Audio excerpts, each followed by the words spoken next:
So a fun fact about me is I have never been relaxed. Ever. As a result, this year I read 164 books. And I know what you're thinking. Well, probably get a life, but also, what did you think of them? Which are the books that we should read? Well, this video is becoming a bit of a tradition here on my channel, and by that, I mean I've done it twice. And today, I'm going to be giving you a one-sentence review of all 164 books that I read in 2021. But this year, we're leveling up because we have stats. That's right, baby, words and numbers. Get yourself a boy who can do both. So here was my reading chart on the story graph, which basically shows you how much I read each month. Then my most read genres of the year were literary, contemporary, and historical fiction. I read mostly medium to slow-paced books. 75% of my reading is fiction, and I lean more towards shorter books than longer ones because the big book fear is real. Now, this is an interesting insight into my brain. My most read moods were dark, emotional, and reflective. And my least read moods were hopeful and relaxing.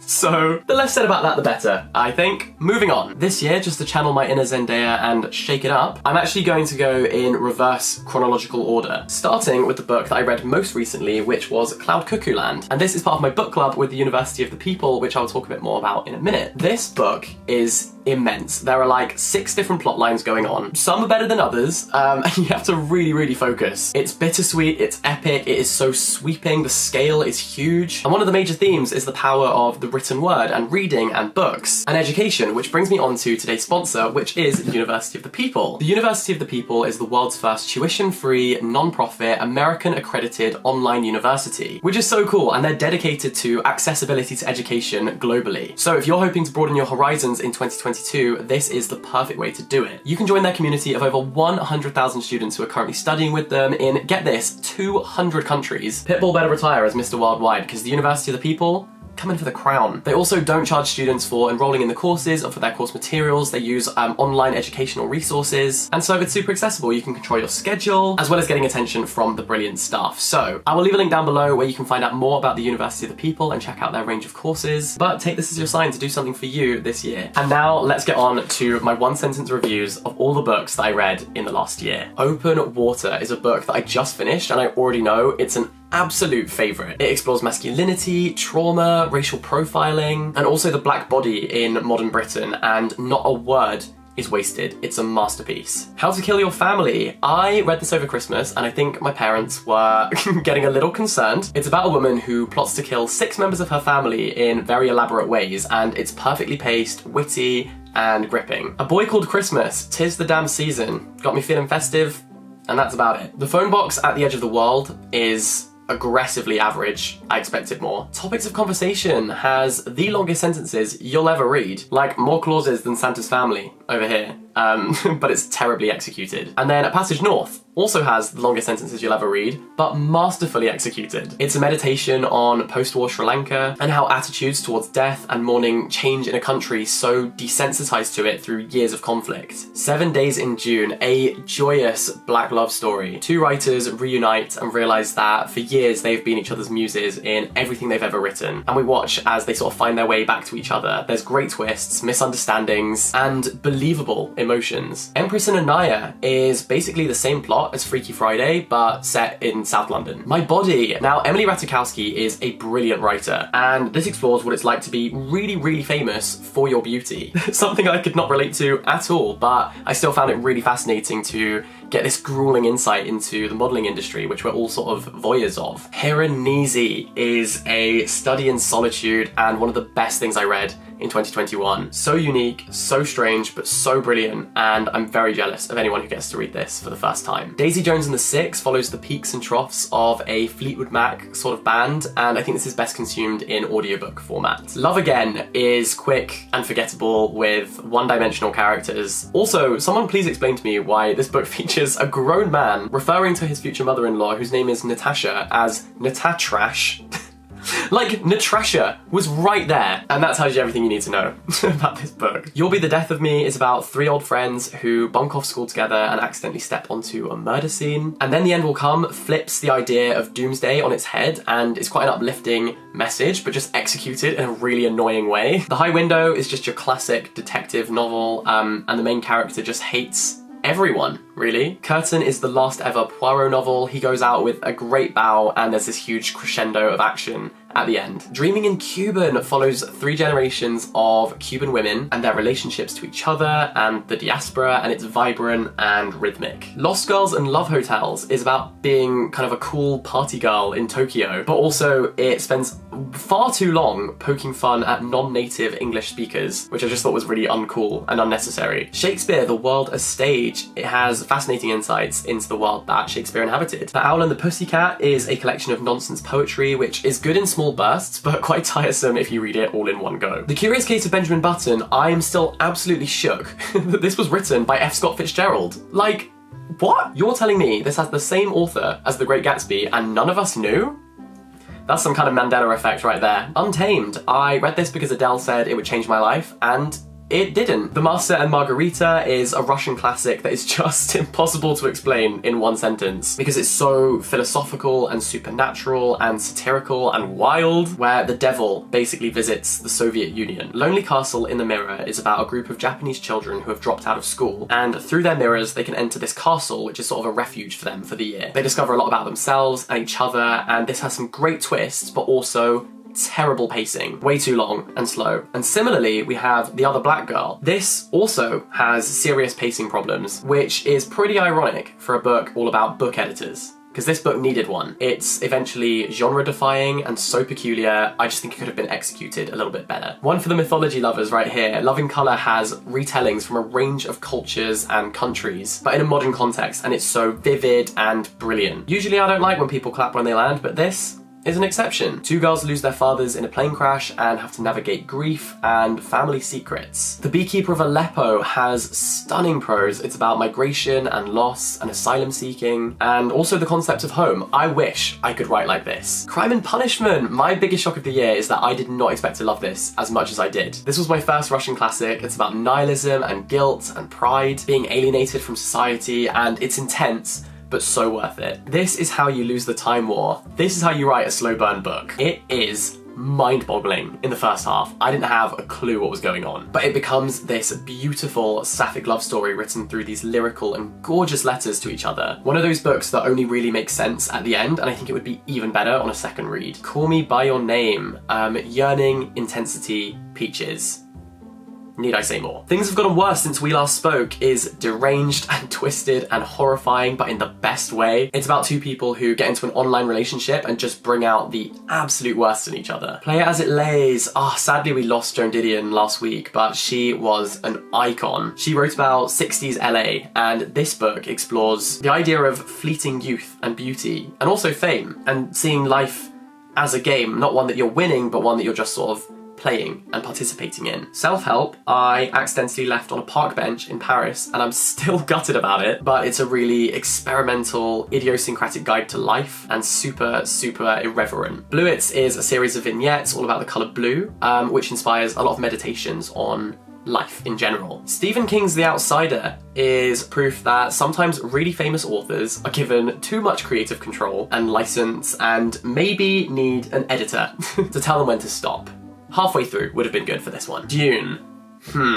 I was underwhelmed. From the very first pages, you're plunged into an absurd amount of overly complex world building. And I just think it spends so long trying to be convoluted and complicated and not like other girls that it forgets to actually be interesting. And I'm sorry, but the characters are one-dimensional.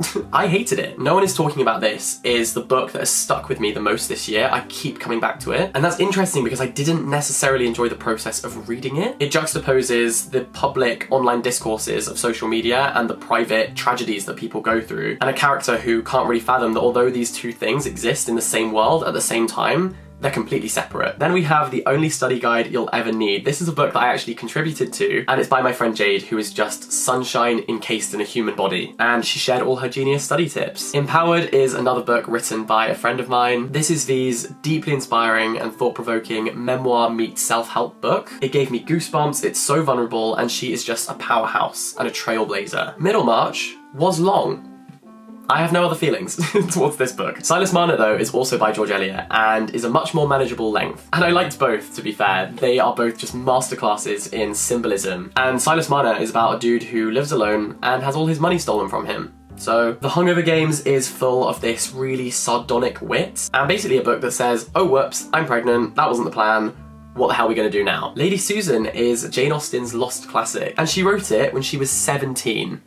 Man, more talent in that woman's little finger than I have in my whole body. Hamnet, oh my lord. The most exquisite book, shifting the focus and the spotlight from Shakespeare onto his wife and his children, the people who history often glosses over, and if any book on this list is going to become a modern classic, it's this one. Small Pleasures. Like the title suggests, this focuses on the little things in life that are so ordinary but so special. We follow a woman who is working for a local newspaper which is covering the story of a virgin birth, and if I could just snip off the last 5 pages of this book, it would be great. Because what the heck was that, bestie? Slouching Towards Bethlehem, Queen Joan Didion. I then read some quintessential short story collections. So I read The Night in Question and also What We Talk About When We Talk About Love. They're both so unique and perfect if you just want to read weird and wonderful snippets of stories. Beautiful World, Where Are You was the perfect book to read during the pandemic. To me, it's about how the last 2 years have exhibited to us that human connection and human communication are the most fundamental things in our lives, and so it's perfectly valid for art to be about those things. So big up Sally Rooney. The Dangers of Smoking in Bed is an Argentinian collection of short horror stories with weird and wonderful characters, and also the city of Buenos Aires is a character in itself. Misery builds tension and suspense. I was on the edge of my seat about a famous writer who is captured by his #1 fan. Many Lives, Many Masters is literally one of the worst pieces of non-fiction I've ever read because it's literally one big lie and just sold as fact. Only Love Is Real is exactly the same book, but just slightly repackaged. It's the remix. It's also a scam. The 4 agreements make sense, and I think that the 4 points it makes are good, but the execution is terrible, and the evidence it gives doesn't work. It's like reading a parody, and any self-help book that claims it can cure cancer is immediately losing a star from me. The Girls is cult vibes. Not especially good, but not especially bad either. The book, I mean, not cults in general. Preludes and Nocturnes, I love Neil Gaiman, but I have loved him more elsewhere. Then, A Little Life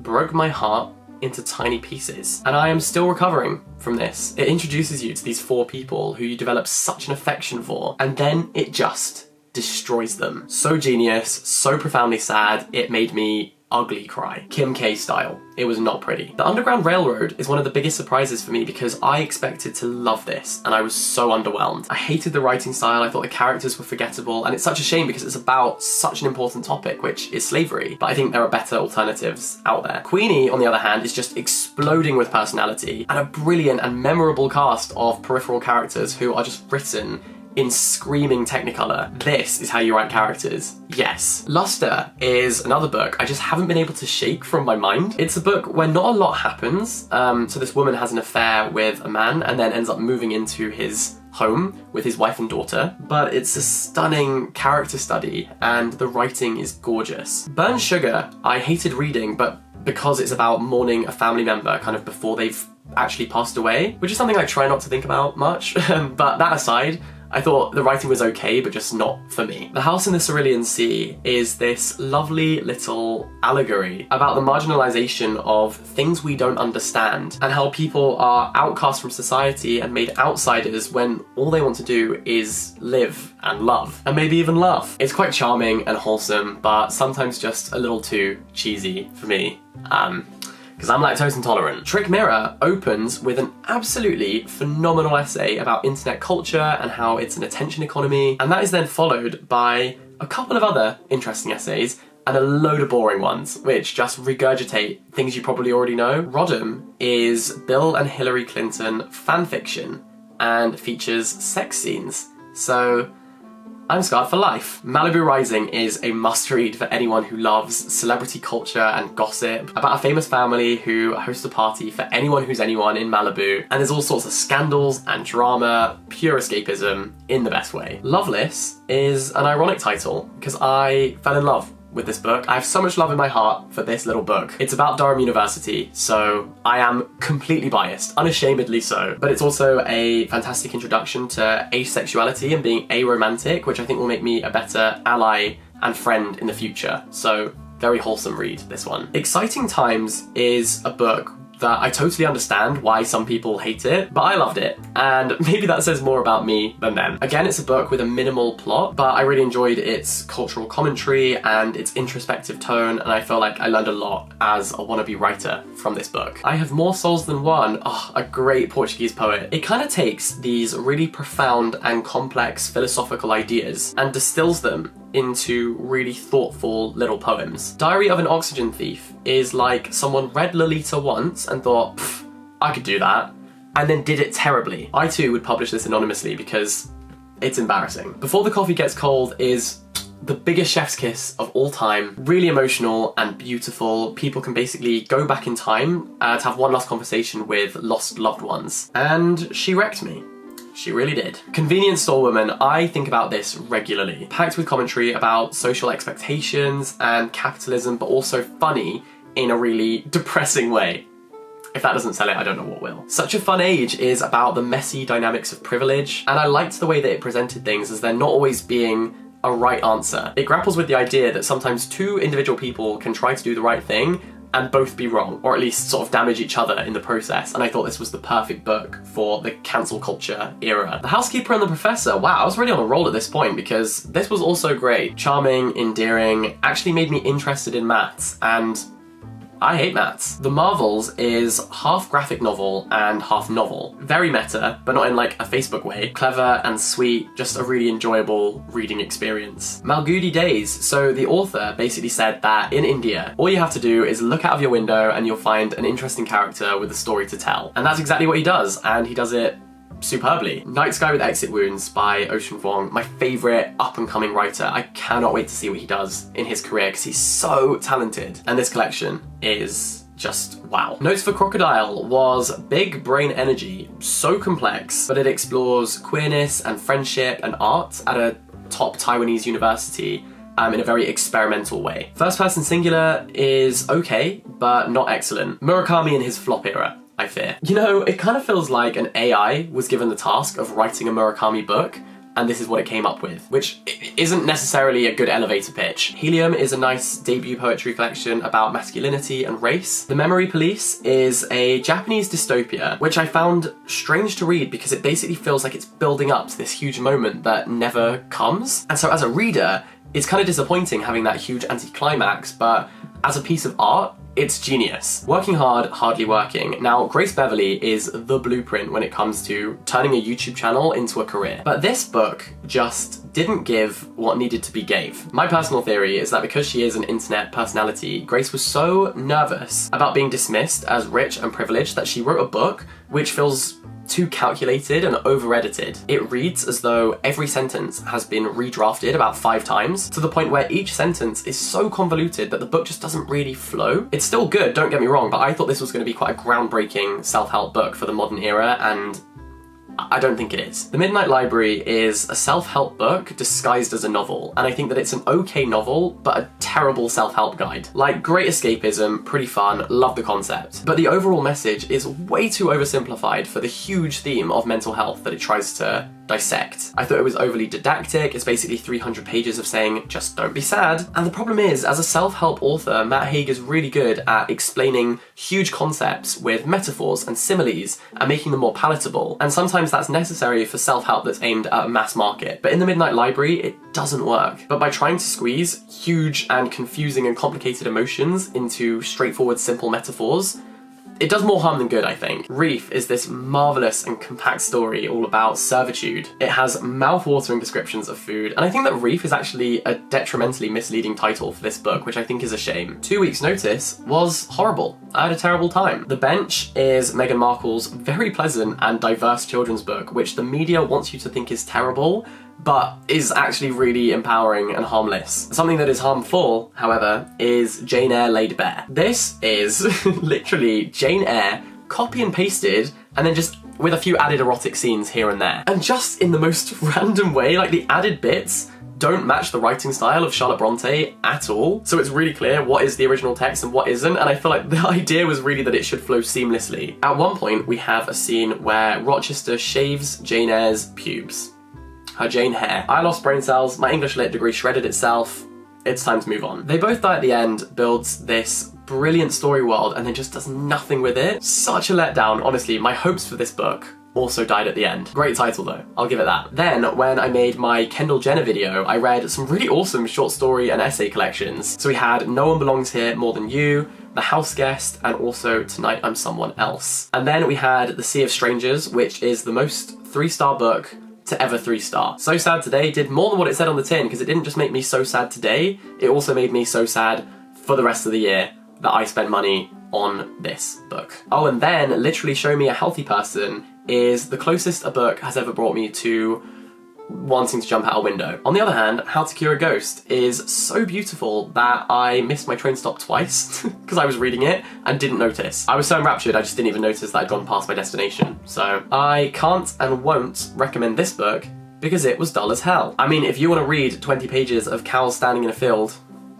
be my guest. We Were Liars is about a girl who has lost her memory as a result of a traumatic event. And this book gets a lot of stick online for the writing style, which has a lot of line breaks. But I personally thought it was deliberately fractured to reflect the way her mind was working and how she was perceiving events. So I liked seeing inside her mind, and I personally think it's great and has some compelling twists. Rebels, which was written by the Jenner sisters, made me lose the plot because it didn't have one. An artist of the floating world imagines post-war Japan and thinks about regret and remorse and redemption, and I enjoyed it. The Metamorphosis is Franz Kafka's bizarre tale about a man who wakes up one morning as a bug, and for some reason the first thought that comes into his head is like, how am I going to go to work today? I feel like this is essential reading at some point in your life because its cultural impact is huge. Speaking of, we then have Fly on the Wall, which is a retelling of The Metamorphosis, in which a high school girl wakes up as a fly and uses this to fly into the boys' changing room and spy on them. I would say this is unessential reading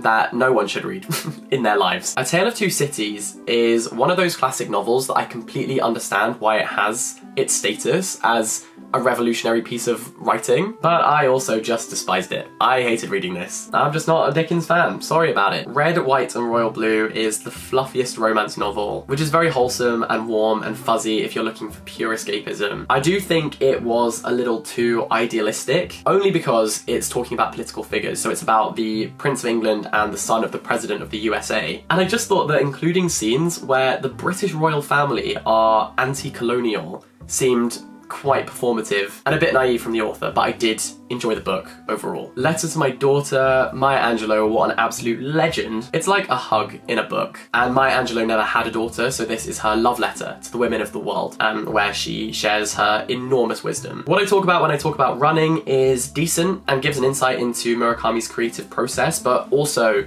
if you're already really into running, I don't think this will teach you anything new. Okay, also by Murakami is Men Without Women, but this time his observation skills are just out in full glory. He is like the epitome of the male gaze. He always writes from a very masculine perspective, and his female characters are ridiculous. And I think that's important to understand when you read his work. Stargirl. Okay, this is gonna sound terrible, but this is supposed to be an anti-bullying book, but the main character, to me, was just so annoying that I was kind of like, yeah, I can kind of see why you're being bullied. That's a terrible thing to say, and I don't think it was the point of the book, but she is annoying. Frog Music. Imagine making murder boring. That's what this book does. Eat, Pray, Love is the Privilege Manifesto, but that aside, it's essentially one woman's journey to self-discovery across Italy, Indonesia, and India. Some interesting insights, but also zero self-awareness. Just vibes. Charlotte's Web, man, I love this. It's so pure and sweet. Clara and the Sun wasn't quite the book that I hoped it would be from Ishiguro, and I felt like it could have gone one step deeper, but I do still think it was great, and maybe we as the reader are meant to take that extra step forward. Like, he's not gonna hold our hand and do it for us, so mixed feelings. Furious Love is a biography of the turbulent and luxurious lives of Elizabeth Taylor and Richard Burton. Another Time, I Like You, Have a Cupcake. The Growing Pains of Adrian Mole, I Like You, Have a Cupcake. Northanger Abbey, smack my ass like a drum. Jane Austen just writes characters that you absolutely despise with every part of your body perfectly. Heroes, Stephen Fry injects so much personality and humour into classic Greek mythology. Winter in Sokcho is about the town on the border between North and South Korea, and the receptionist of a small hotel there who has a very limited life, but still lives with intention and appreciates the beauty of what she does have, and the desolate landscape around her. So this is a very special and haunting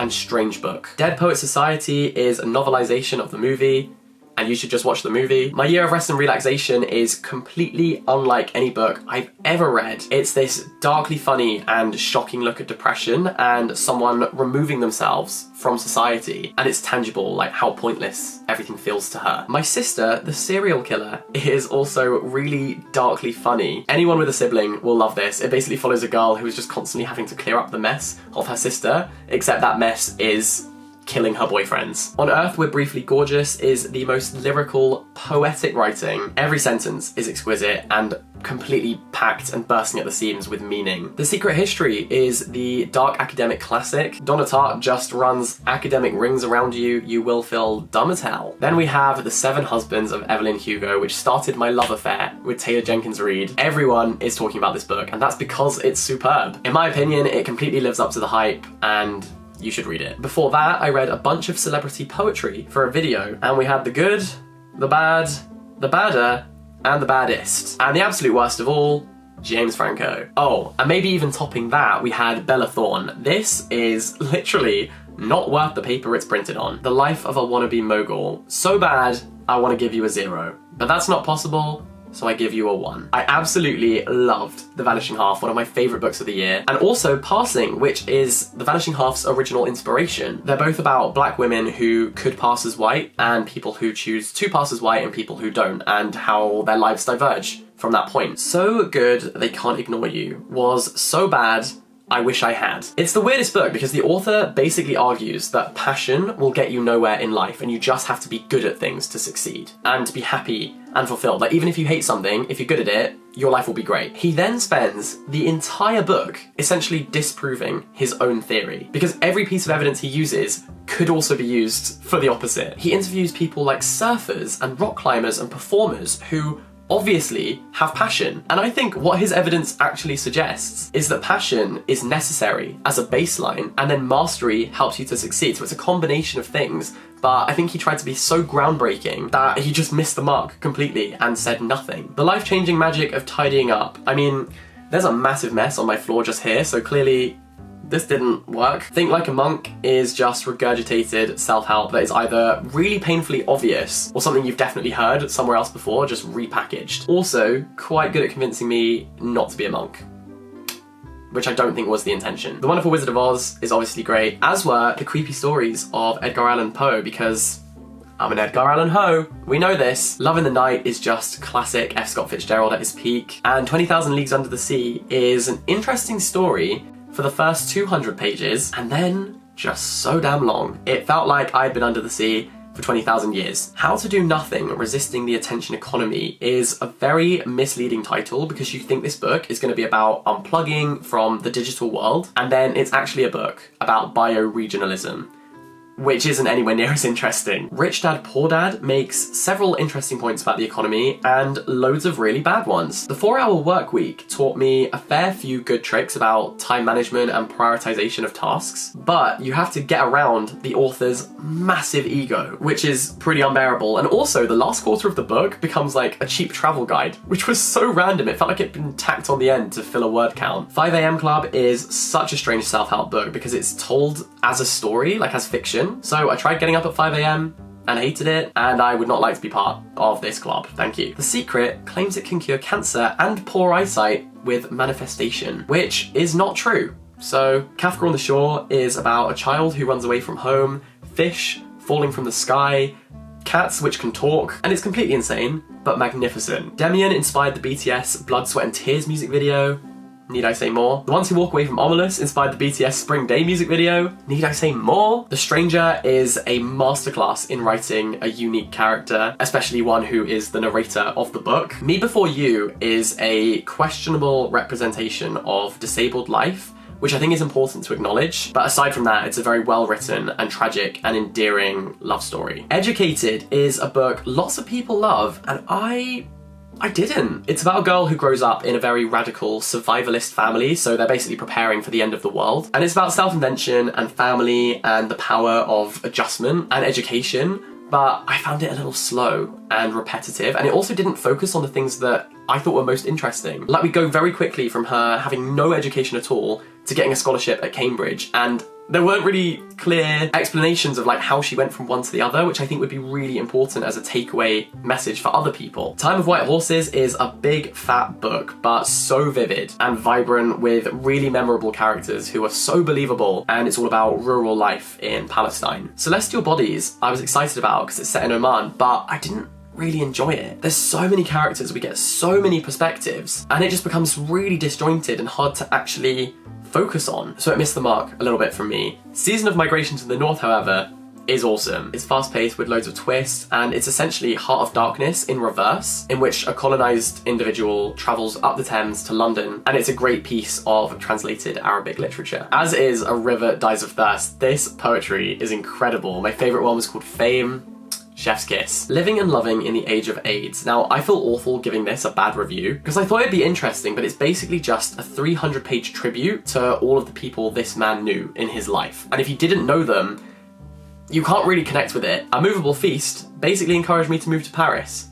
So, thank you, Ernest Hemingway. Guys, my throat is killing me, but we're gonna get through this. The Duke and I is the first Bridgerton book, and it's so dumb. It's a book of two halves because the first half is written like a Jane Austen parody, where it seems like she used a thesaurus for like every other word. And then the second half is written in the most basic language you've ever encountered in your life. It's genuinely like she just gave up halfway through. Conversations with Friends, I would read Sally Rooney's to-do list, but thankfully, instead of publishing those, she writes absolute bangers like these. Conversations with Friends is all about communication, and it's not my favourite of her works, but it's still so solid and enjoyable to read. Gold Dust. Someone tell me why I cried at a book about a camel.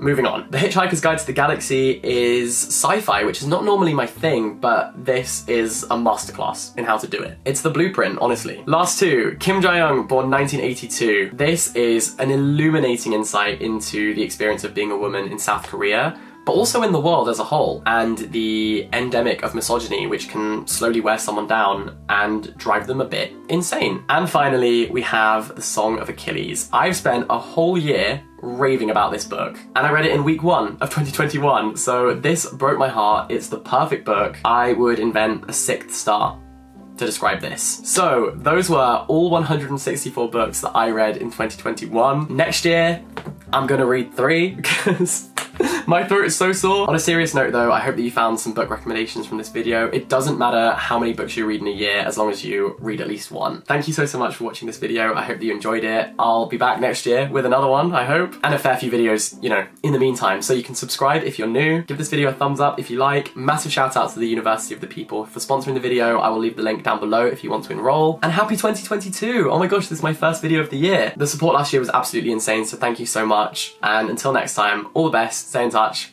Bye-bye!